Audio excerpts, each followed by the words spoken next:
আমরা কিন্তু সকালে যে 9টা আপনারা চলে আসছেন, বাসায় যেতে যেতে রাত 9টা বাজবে না?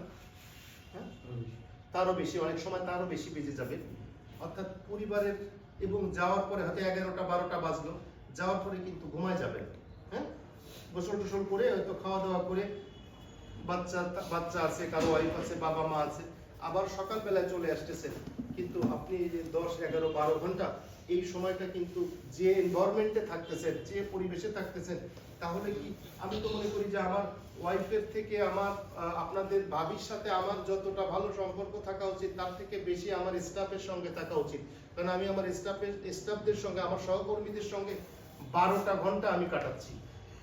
হ্যাঁ, 12টা ঘন্টা কাটাচ্ছি, এবং এই পরিবেশটা যতটা বেশি ফ্রেন্ডলি করা যাবে, যতটা বেশি হ্যাপি করা যাবে, ততটাই ভালো কিনা? হ্যাঁ, একটা কমফোর্ট যে যত, এবং এটা সবার জন্য, প্রতিষ্ঠানের জন্য ভালো, মালিকের জন্য ভালো, নিজের জন্য ভালো একটা ফ্রেন্ডলি পরিবেশ।